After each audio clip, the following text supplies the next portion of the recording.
kami dulu untuk memperkenalkan diri dengan saya sendiri. Perkenalkan, nama saya Sastia Berani dengan NIM G1D1244045 dan rekan saya. Perkenalkan, nama saya Vivian Angelia Ringo dengan NIM G1D1244053. Perkenalkan, nama saya Nur Asifa Meresa dengan NIM G1D1244059. Perkenalkan, nama saya Winnie Francisca dengan NIM G1D1244044. Selanjutnya kami akan menjelaskan tentang hipotesis. Bye-bye. Kali ini saya akan menjelaskan pengertian hipotesis. Hipotesis merupakan gabungan dari kata hypo yang artinya di bawah dan tesis yang artinya kebenaran. Secara keseluruhan, hipotesis berarti di bawah kebenaran dan baru dapat dianggap menjadi suatu kebenaran jika memang telah disertai dengan bukti-bukti. Menurut Ari Kunto tahun 2000. Terus ada jenis-jenis hipotesis. Ditinjau dari operasi rumusnya, ada dua jenis hipotesis. Yang pertama ada hipotesis nol atau hipotesis nihil. Hipotesis nol disebut juga dengan hipotesis nol. Dalam notasi hipotesis ini ditulis dengan H0.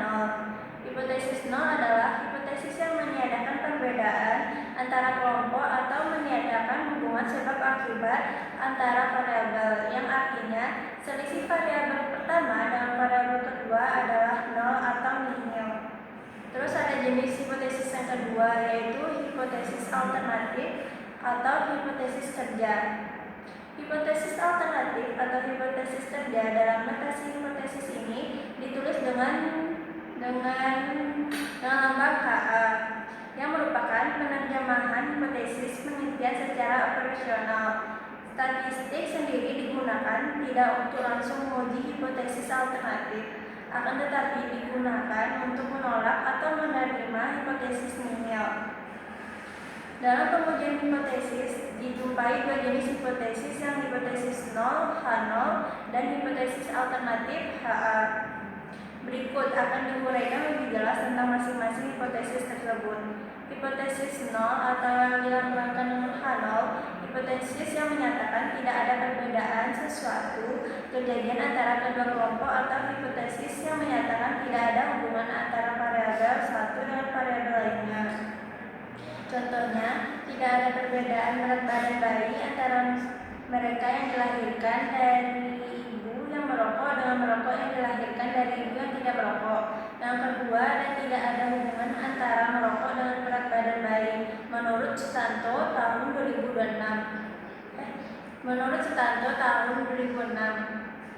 Yang kedua ada hipotesis alternatif atau dilambangkan dengan HA, hipotesis yang menyatakan ada perbedaan sesuatu kejadian antara kedua kelompok, atau hipotesis yang menyatakan ada hubungan antara variabel satu dengan variabel lainnya. Contohnya, ada perbedaan berat badan bayi antara mereka yang dilahirkan dari ibu yang merokok atau dengan ibu yang tidak merokok. Terus ada hubungan antara merokok dengan berat badan bayi menurut Sutanto tahun 2006. Arah dan bentuk hipotesis. Arah dan bentuk hipotesis ini terbagi dua arah. Yang pertama, satu arah atau one tail. Bila hipotesis alternatifnya menyatakan adanya perbedaan dan pernyataannya mengatakan hal satu lebih tinggi atau rendah dari hal lain. Contohnya, berat badan bayi dari ibu yang merokok dan ibu yang tidak merokok. Terus, two tail, yaitu dua sisi, merupakan hipotesis alternatif yang hanya menyatakan perbedaan tanpa melihat apakah hal satu lebih tinggi atau rendah dari hal lain. Contohnya, berat badan bayi dari ibu yang merokok berbeda dibandingkan berat badan bayi dari ibu tidak merokok. Atau dengan kata lain, ada perbedaan berat badan bayi antara mereka yang dilahirkan dari ibu yang merokok dibandingkan dari ibu yang tidak merokok. Contoh penulisan hipotesis. Suatu penelitian ingin mengetahui hubungan antara jenis kelamin dengan tekanan darah, maka hipotesisnya sebagai berikut. H0 mu A sama dengan mu B. Tidak ada perbedaan min tekanan darah antara laki-laki dan perempuan, atau tidak ada hubungan antara jenis kelamin dengan tekanan darah. Terus ada H1 mu A tidak sama dengan mu B. ada perbedaan limit tekanan darah antara laki-laki dan perempuan, atau ada hubungan antara jenis kelamin dengan tekanan darah. Baiklah, materi selanjutnya akan saya jelaskan, yaitu mengenai merumuskan hipotesis. Jadi, hipotesis dapat berfungsi sebagai penuntun dalam proses penelitian, khususnya dalam pengumpulan data penelitian. Teknik merumuskannya dapat mengikuti saran-saran sebagai berikut. Yang pertama itu, hipotesis itu hendaknya menyatakan keterkaitan antara dua atau lebih variabel. Karena penelitian ilmiah adalah suatu proses untuk mengungkap keterkaitan baik dalam bentuk pengaruh, hubungan, atau sekedar perbedaan antara variabel yang satu dengan yang lainnya. Yang kedua itu, hipotesis dirumuskan dalam bentuk kalimat deklaratif atau kalimat pernyataan. Dan yang ketiga, hipotesis sebaiknya dirumuskan dalam kalimat yang jelas dan padat.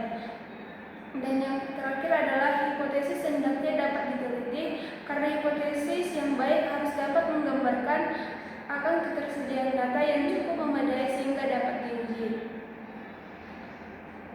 Contoh cara merumuskan hipotesis. Berdasarkan tingkat penjelasan variabel yang diteliti, maka hipotesis dapat dibedakan menjadi 3 bentuk. Yang pertama yaitu hipotesis deskriptif. Hipotesis deskriptif merupakan dugaan atau jawaban sementara terhadap nilai satu variabel dalam suatu sampel, walaupun di dalamnya bisa terdapat beberapa kategori.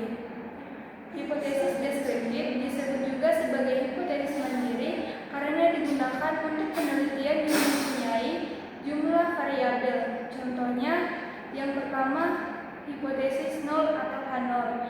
Jumlah penduduk laki-laki di desa X tidak lebih banyak dari penduduk perempuan. Yang kedua, hipotesis alternatif. HA, jumlah penduduk laki-laki di desa X lebih banyak dari penduduk perempuan. Yang kedua itu ada hipotesis komparatif.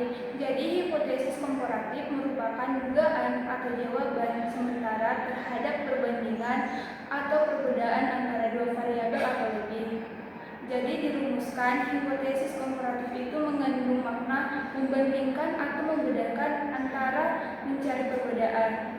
Hipotesis komparatif dapat dikelompokkan menjadi 2 macam, yaitu yang pertama komparatif berpasangan.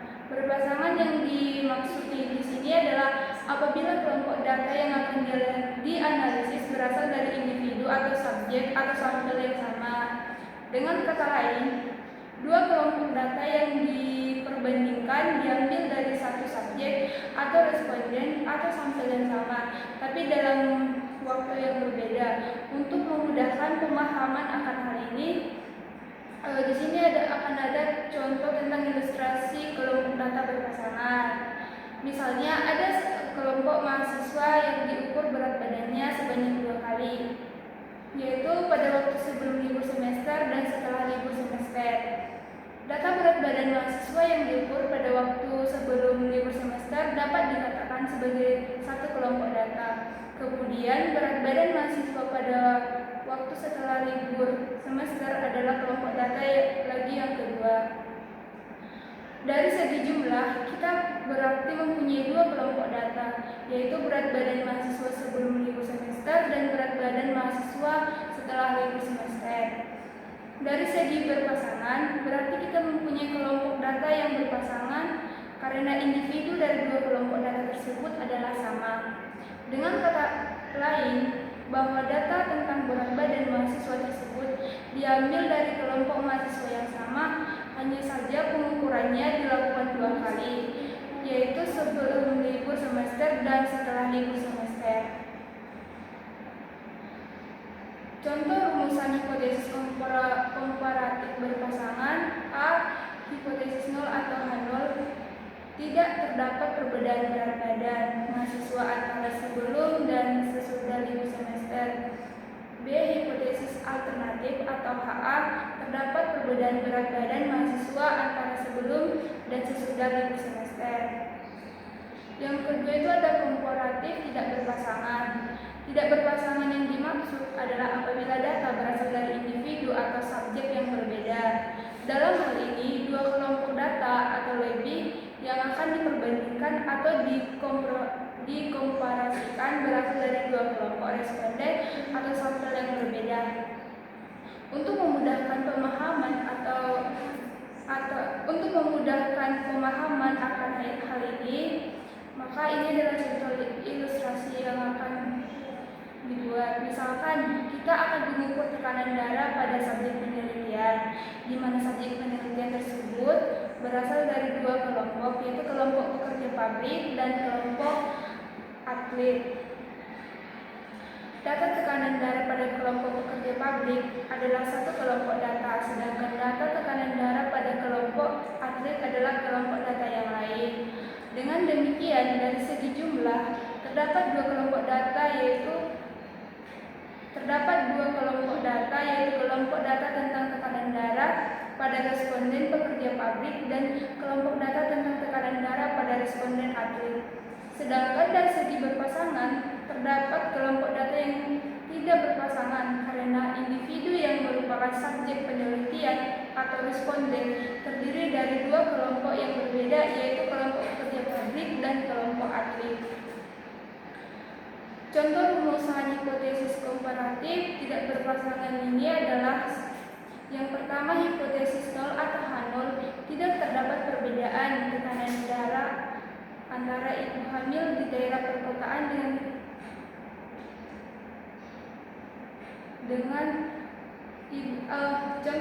contoh rumusan hipotesis komparatif tidak berpasangan ini adalah sebagai berikut. Hipotesis nol atau H0, tidak terdapat perbedaan tekanan darah antara ibu hamil di daerah perkotaan dengan ibu hamil di daerah pedesaan. Hipotesis B alternatif atau HA, terdapat perbedaan tekanan darah antara ibu hamil di daerah perkotaan dan ibu hamil di pedesaan. Berdasarkan tingkat penjelasan variabel yang diteliti, maka hipotesis dapat dibedakan menjadi tiga, yaitu tadi kan sudah ada dua. Terus yang selanjutnya itu adalah yang ketiga itu hipotesis korelatif.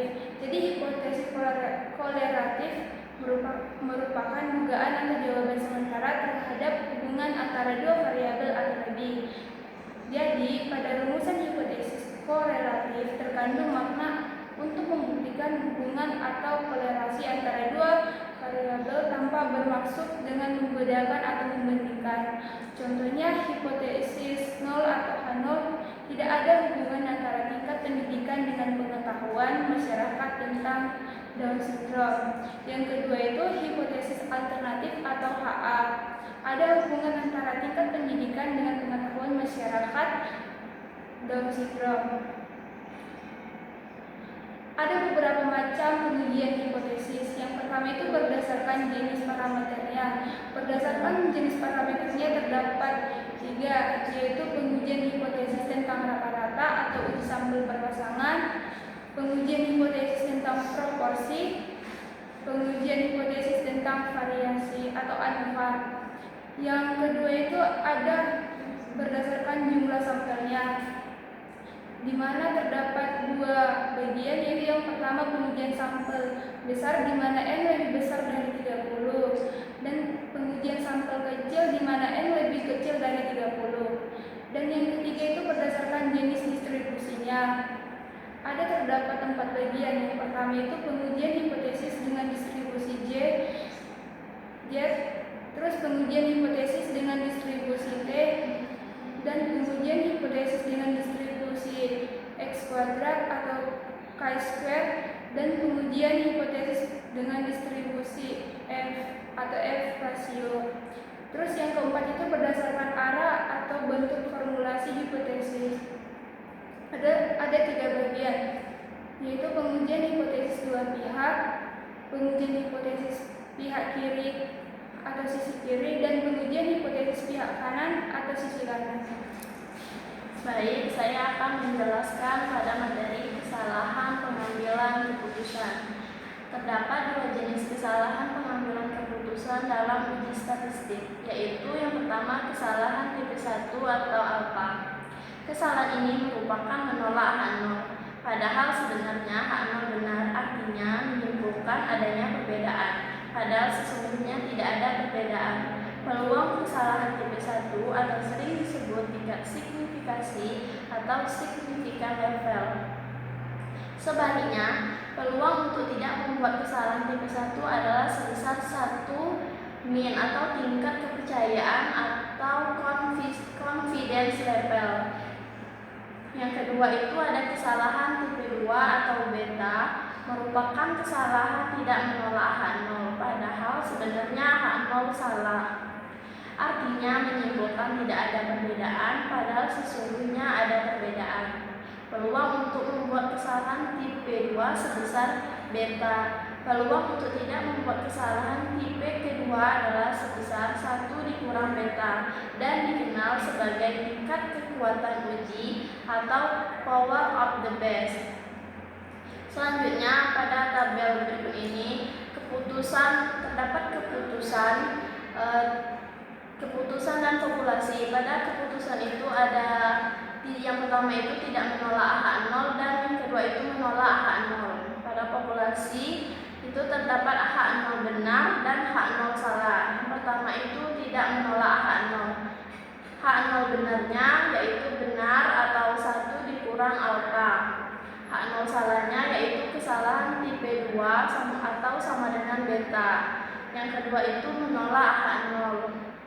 Hak nol benarnya kesalahan tipe 1 atau alfa dan hak nol salahnya itu benar atau 1 dikurang beta.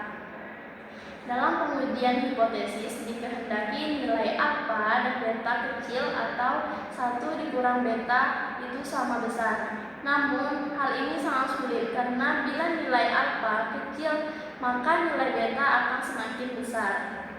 Berhubung harus dibuat keputusan menolak atau tidak menolak hak nol, maka harus diputuskan untuk memilih salah satu saja.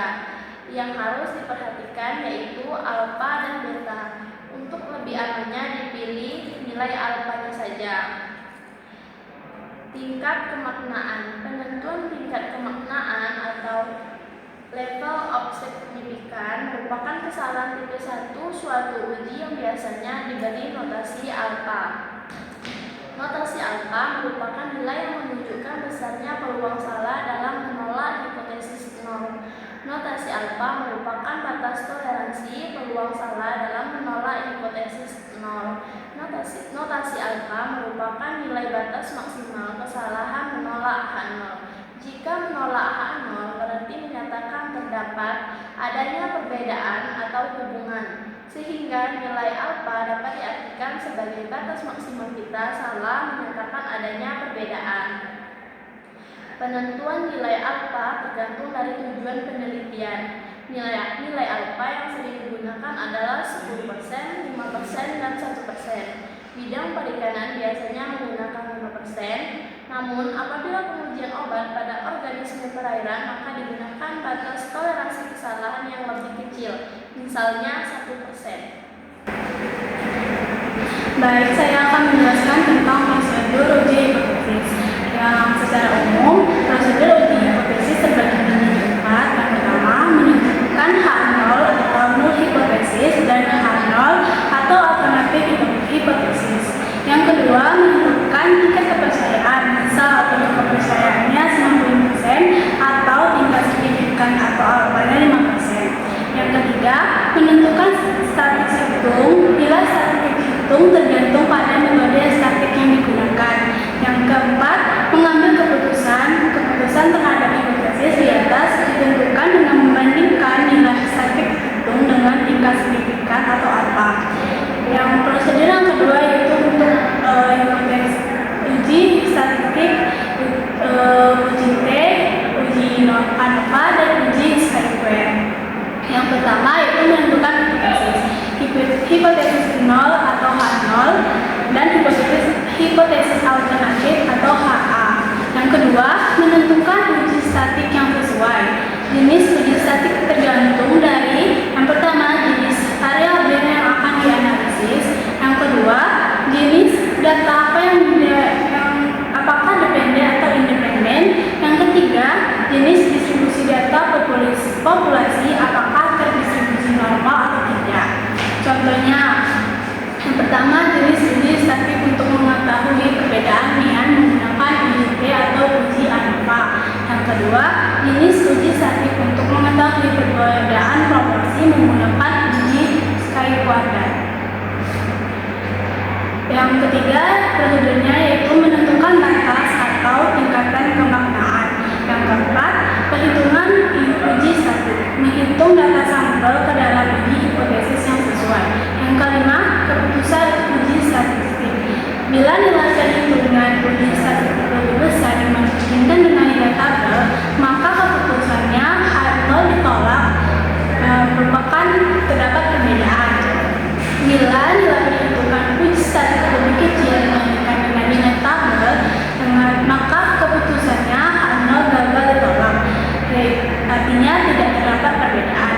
Perbedaan yang ada hanya akibat dari faktor kebetulan saja.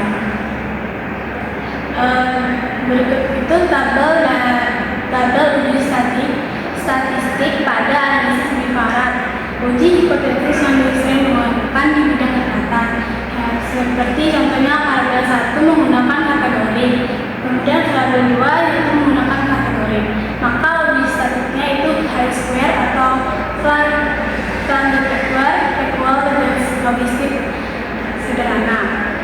Yang kedua, contohnya seperti variabelnya variabel 1 menggunakan kategori, kemudian variabel 2 menggunakan numerik. Maka uji statistiknya uji T dan atau juga uji ANOVA.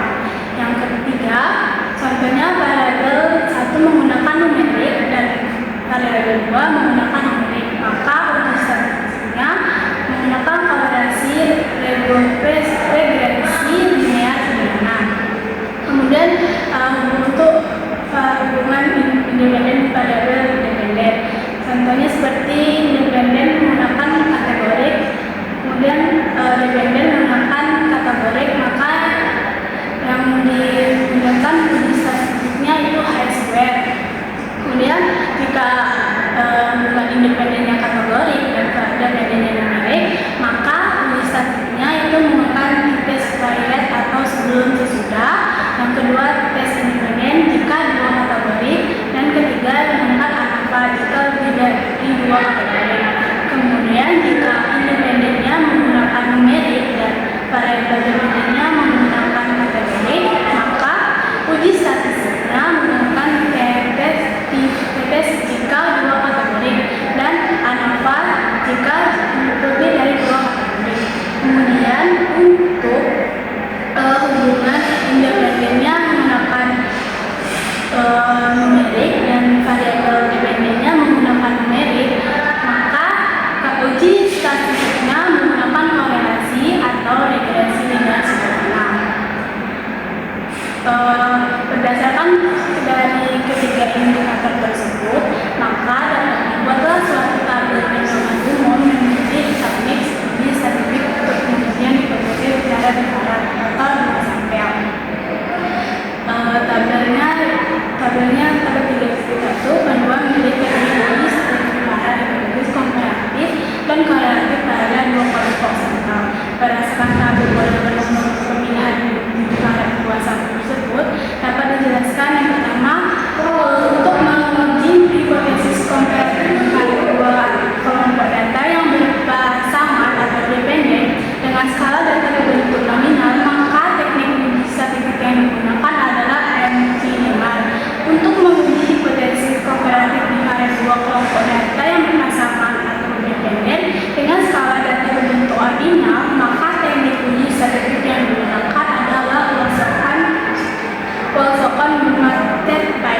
Untuk menguji hipotesis komparatif pada dua kelompok data yang berpasangan atau dependen dengan skala data berbentuk numerik atau internal ratio, maka teknik uji statistik yang digunakan adalah uji T berpasangan atau baik tes atau simple test.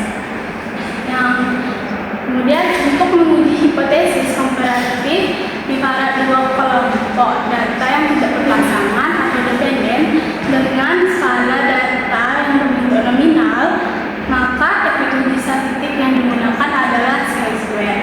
Kemudian untuk menguji hipotesis komparatif pada dua kelompok data yang tidak berpasangan atau independen dengan skala yang berbentuk ordinal, maka teknik uji statistik yang digunakan adalah Mann-Whitney test.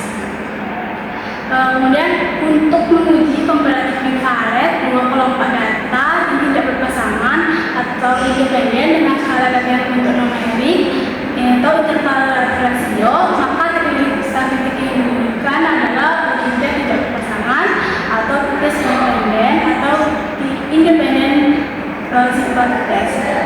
Kemudian untuk menguji hipotesis komparatif infrared dua kelompok data dengan skala data berbentuk nominal, maka uji statistik yang digunakan adalah kontingen konfidensi atau uji kontingen kontingensi.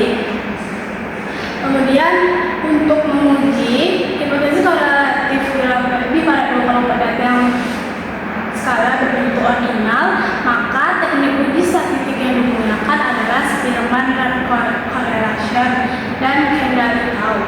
Kemudian untuk menguji hipotesis korelatif pada dua kelompok data dengan skala berbentuk numerik, rasio atau interval, maka teknik uji statistik yang digunakan adalah Pearson product model. Cara menarik kesimpulan uji statistik. Ada dua cara untuk menentukan apakah hipotesis nol atau H0 ditolak atau diterima. Yang pertama, membandingkan nilai P hitung dengan nilai tabel. Caranya, lihat nilai P hitung dari hasil uji, membandingkan dengan nilai tabel, didapat dari tabel statistik. Aturannya, jika T hitung lebih besar dari nilai tabel, maka H0 ditolak dan HA diterima. Artinya ada perbedaan atau pengaruh yang signifikan. Yang kedua, jika T hitung lebih kecil dari nilai tabel atau H0 diterima, HA ditolak. Artinya tidak ada perbedaan atau tidak ada pengaruh. Yang kedua itu membandingkan dengan signifikasi p-value dengan alpha itu 0,05. Caranya, lihat nilai p-value dari output statistik, bandingkan dengan alpha yang dengan nilai 0,05. Aturannya itu seperti jika p-value lebih kecil dari 0,05, maka H0 ditolak, H diterima. Artinya hasilnya signifikan. Kemudian jika p-value lebih besar dari 0,05, maka H0 diterima dan HA ditolak. Artinya tidak ada signifikan. Demikianlah cara untuk menentukan menarik kesimpulan dari uji statistik. Baik, saya akan menjelaskan contoh soal dari materi uji hipotesis. Misalnya, seorang dokter ingin menguji apakah dosis obat yang biasa dipakai 50 mg masih cocok untuk situasi dan kondisi sekarang, karena situasi penyakit yang semakin berkembang diduga perlu peningkatan dosis obat untuk menyembuhkan penyakit. Dibuatlah hipotesis tentang rata-rata dosis menyembuhkan itu dalam pasangan H0 dibagi mu sama dengan 50 melawan hipotesis alternatif dibagi mu lebih besar dari 50 dengan mu menyatakan rata-rata dosis obat yang menyembuhkan penyakit. Jika pasangan hipotesis di atas diuji dan kesimpulan yang bisa terjadi adalah menerima H0 atau menolaknya, diharapkan bahwa kesimpulan yang diambil adalah tepat. Tetapi, kalau kesalahan terjadi, jenis kesalahan yang mungkin adalah yang pertama, kesalahan jenis 1, yaitu menolak H0 yang benar. Ini berarti dokter akan menaikkan dosis obat yang sebetulnya tidak perlu. Akibatnya, pasien bisa kelebihan dosis dan mengakibatkan penyakit lain dan bisa berakibat kematian. Yang kedua, kesalahan jenis 2, yaitu menerima H0 yang salah. Dalam hal ini, dokter tetap menggunakan dosis yang sama, sementara penyakit membutuhkan dosis yang lebih tinggi. Akibatnya, pasien tidak sembuh walaupun berobat terus, sehingga memperpanjang penderitaannya. Contoh 1, pengujian hipotesis bahwa suatu jenis vaksin baru lebih efektif mencegah penyakit AIDS. Maka rumusan hipotesisnya adalah hipotesis 0, yaitu H0 dibagi vaksin baru sama dengan vaksin lama. Hipotesis alternatif hipotesis alternatif dibagi vaksin baru lebih efektif daripada vaksin lama. Contoh 2, seorang dokter menggunakan bahwa lebih 60% pasien kanker adalah karena merokok. Contoh kedua, seorang dokter mengatakan bahwa lebih